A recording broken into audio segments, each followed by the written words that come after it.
Hey everyone, welcome to episode number 3 with the Unstoppable Family. This is the Unstoppable Families podcast, and tonight's topic is about the three-legged table. The three-legged table. Wow, there's a lot of suspense behind this. Rhonda, what is the three-legged table?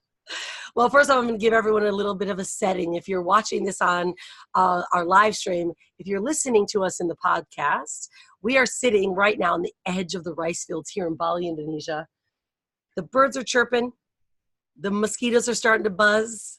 But it's so incredibly tranquil. And the visual we have right behind us, not only our pool, but you can see the step ladders of the rice fields, and the water is full. Right. That means they've all been planted. We're going to start getting green rice, growing rice plants growing right behind us. If you've ever seen those pictures of the lovely rice fields in Bali, those magical ones, well, that's our backyard. And if you look over here, which you can't see it in the podcast, that is whose studio?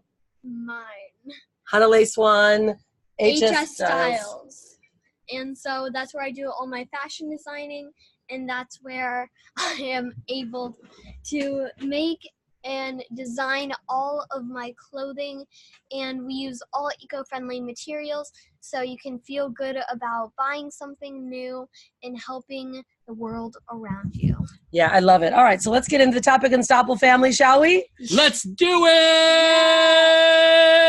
I thought I was like the... Yeah, I'm not sure you're going to continue. Hey, we're just in podcast number 3. But I don't know if you just let us know if you like should we do that again? Should we do that? I'm getting hearts. I'm seeing hearts.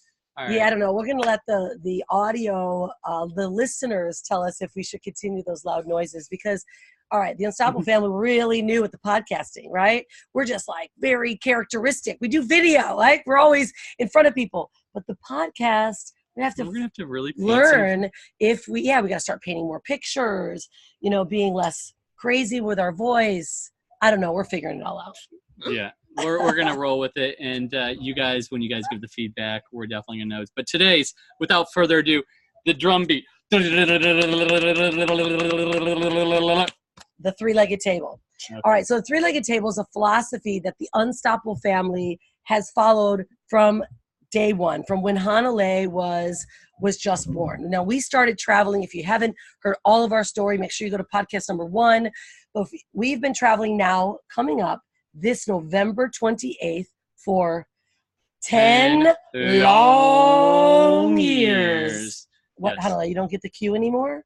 Oh, I forgot. I thought, it's like the thing where you always say, like, with your marriage, 20 long years. I thought you were going to do that. And I'm just like, okay, I'll wait this one. You could just learn our cues. Girl. Yeah, come on, Hanalei. Gosh, we've been with you for 11 years. Yeah. You should know the cues. We've been traveling since you've been 1. What do we got to do, man? All right, so let's get into it. All right, so this is the deal. We are super funny, and we think we are. So hopefully you'll think we're funny too. We like to have a lot of fun. But the three-legged table we started to travel because it has been 10 years since we've been traveling. And when we started to travel, there's a lot that goes on, right? Here's this new family. Hanalei was just 1 year old, and we were traveling every 3 weeks, 6 weeks, then it extended a bit to like a month, and it was 3 months and 6 months. But all along the way, there's so many situations, right? Traveling, going to airports, then carrying your luggage. I mean, the packing, the amount of stuff. We all had our responsibilities. And if you guys know what a table, and this is where, like, what is a three-legged table? Three-legged table, when I was asked this in my engineering class, believe it or not, I was a robotics engineer. Yes, the bearded guy. And one of the first days, or actually the first day of class, this professor asked us, he goes, what is the most secure table? And we're like, is it a 4-legged, 3-legged?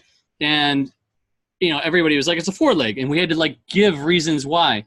Well, the 3-legged table is, if you can visualize this 4-legged table, you know how you got that teeter-totter? And you have one leg could be off, but it could still stand strong. Right. But a 3-legged, no matter how high each leg is, it's still going to be completely flat. And this is a philosophy that actually, I think I told this, and Ron is like, we are a 3-legged table.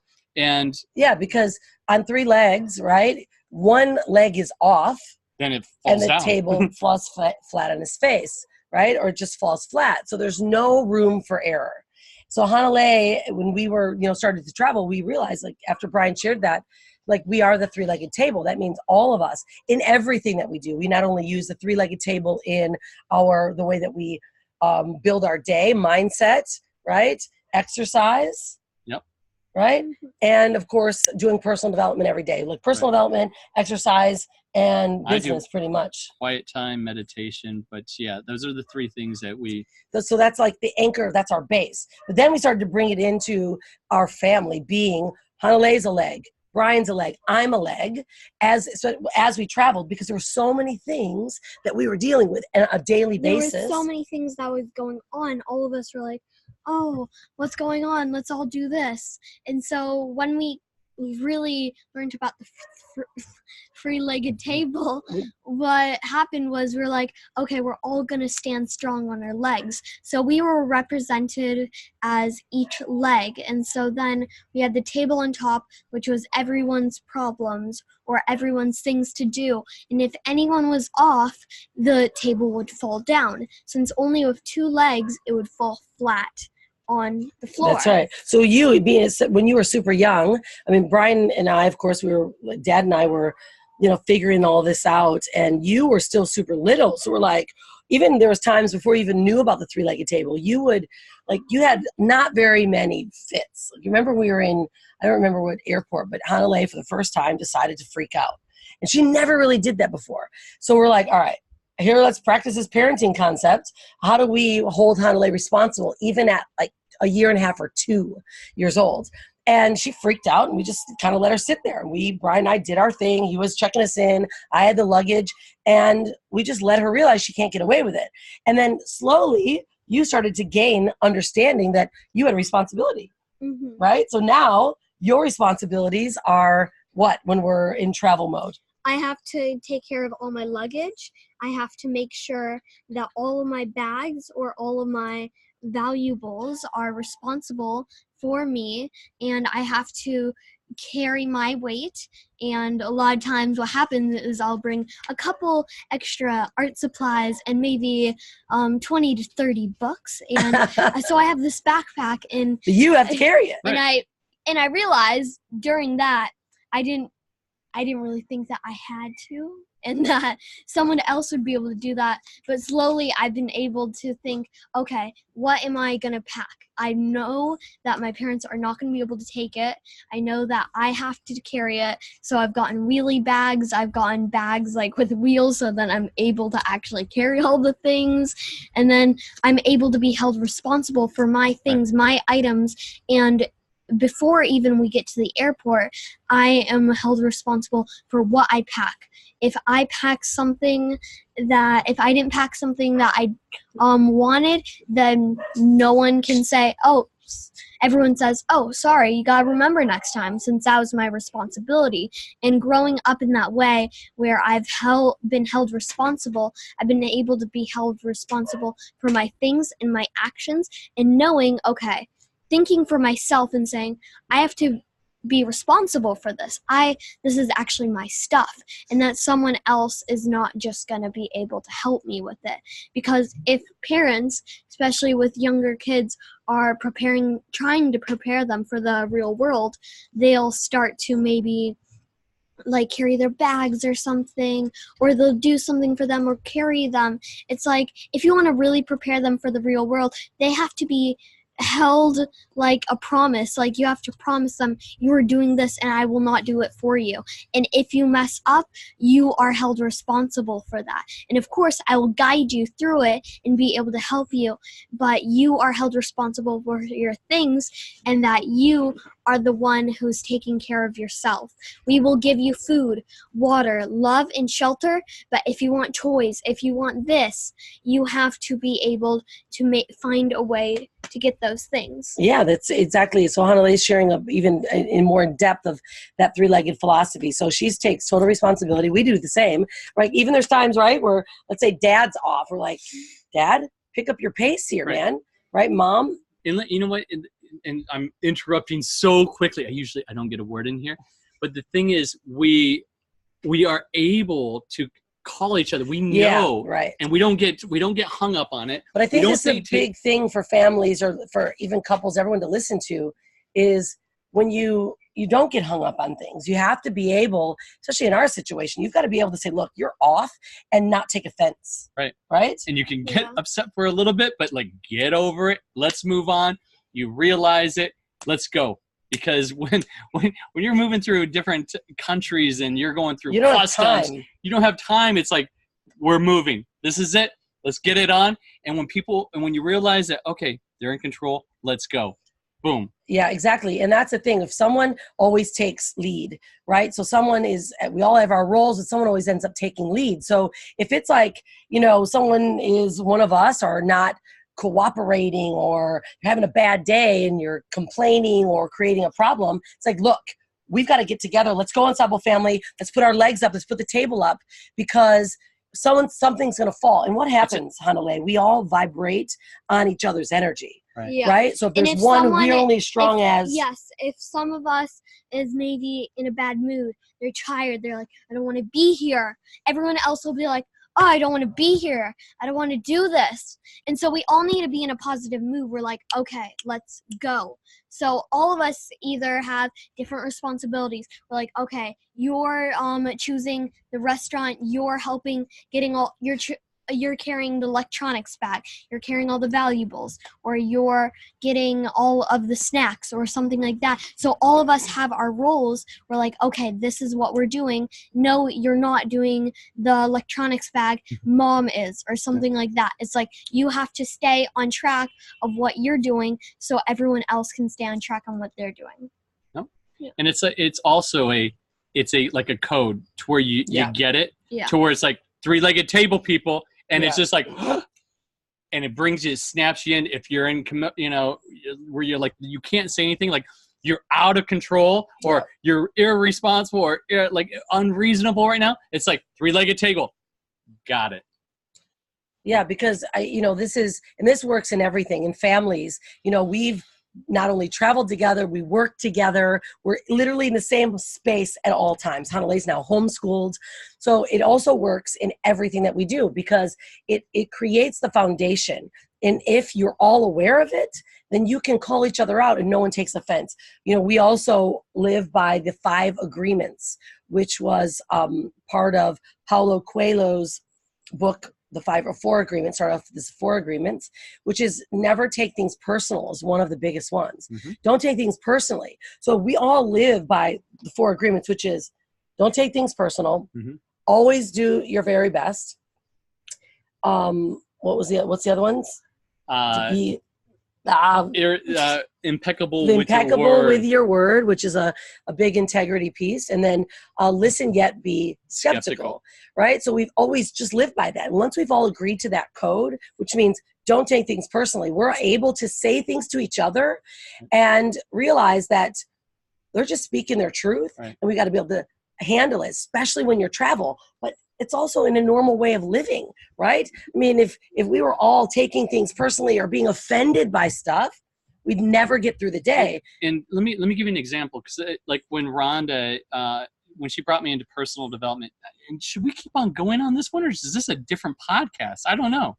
Well, I think it's part of the 3-legged table. It's part of our philosophy, because when we're taking responsibility in the 3 legs, we also live by the 5 agreements, which allows us to deal with the 3-legged moments when you're like, listen, you're off. Right. And instead of getting pissy pants or upset, you just go, oh, you're right, I have a responsibility now. Okay. Does that make sense? Yeah.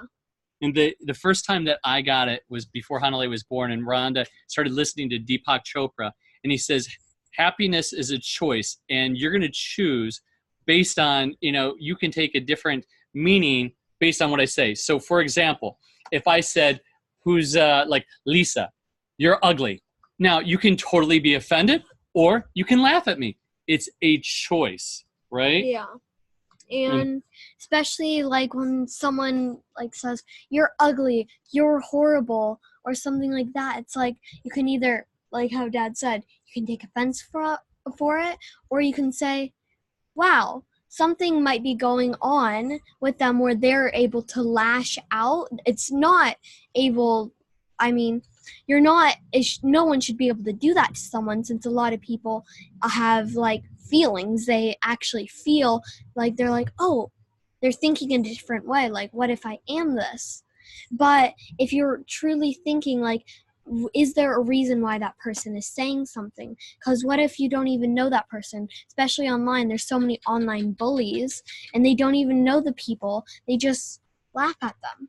Yeah, and that's part of also the 5 agreements, which is listen but be skeptical, which is kind of a weird thought. You're like, why would that was the 5th agreement. The 5th agreement. Why would I be skeptical, right? Why would I be always skeptical of something? It's just what Hanalei said, though, is that when you are listening to someone, they might lash out. You can either take offense to it, but instead be skeptical with where that comes from, because maybe there's something going on, right? Yeah. With maybe bullies. Typically, why are bullies being bullies? It's because either their parents have a part in it where something is bad happening at home. There's something bad happening with them possibly online. There's something where they don't feel good about themselves, so they want to show other people how they feel. Right. So now if we're equipped, and we equip our kids, ourselves, with understanding how to handle situations, right? How to be able to call each other out on the moment and step back into the strongest foundation, which is a 3-legged table. Right. Well, and let me, and here goes to one of the other agreements, is be impeccable with your word. Yeah. And what does that mean? The easiest way to describe it, do what you say.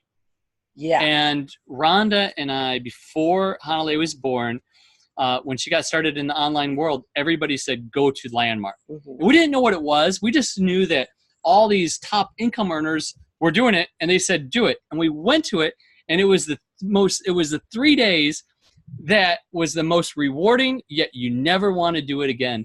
And on the second class that we went to for 3 days, it was integrity, impeccable with your words. The same thing, do what you say in layman's terms. And it ingrained us so, it's like it's nightmares if we do not do what we say. For an example, like, hey, come on over. What time are you going to come over? You're going to come over at 7? Yeah, I'll be there 7. And you show up at 8. 9. Or you don't show up at all. Or you call and like, hey, you know what? I'm just going to stay in. No, you be impeccable. If you say you're going to do something, do it. And how has that affected you, Hanalei? Because this trickles into your kids. See, they do what you do, and they also watch, right? Right. What would your dad say? Like, what was the worst thing your dad said?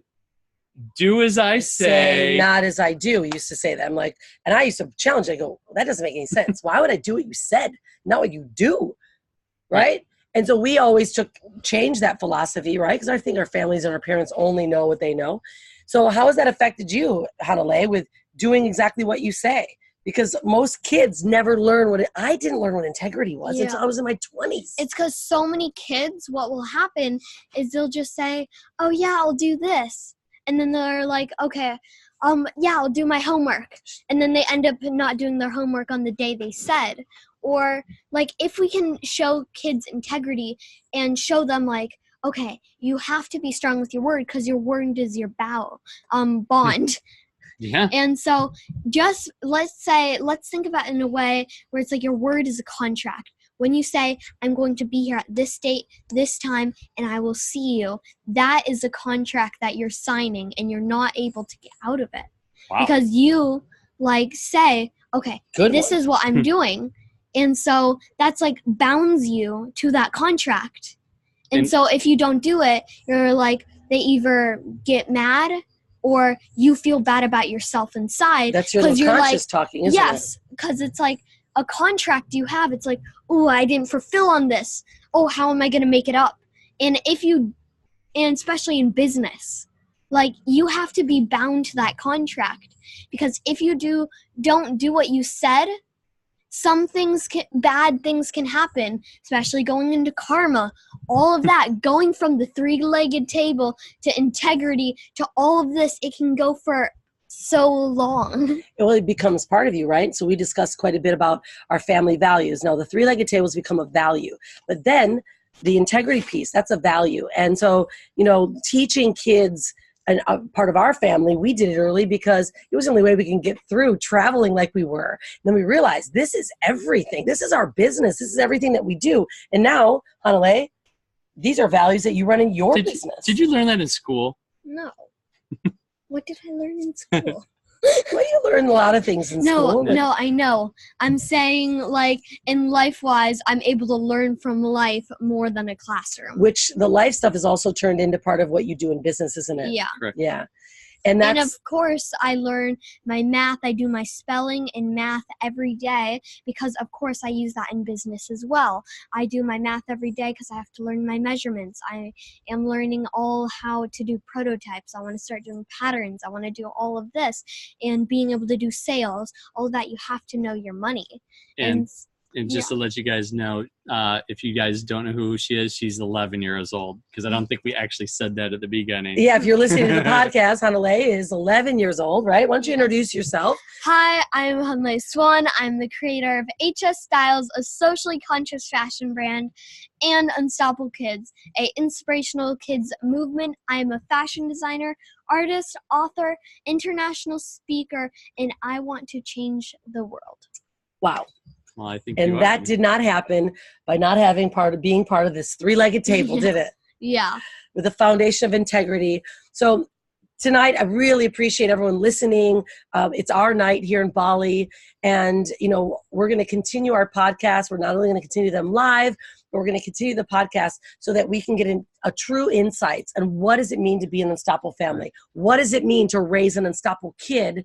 And we are coming out very, very soon with our, not only the Unstoppable Kids book that Hanalei wrote, right? Mm-hmm.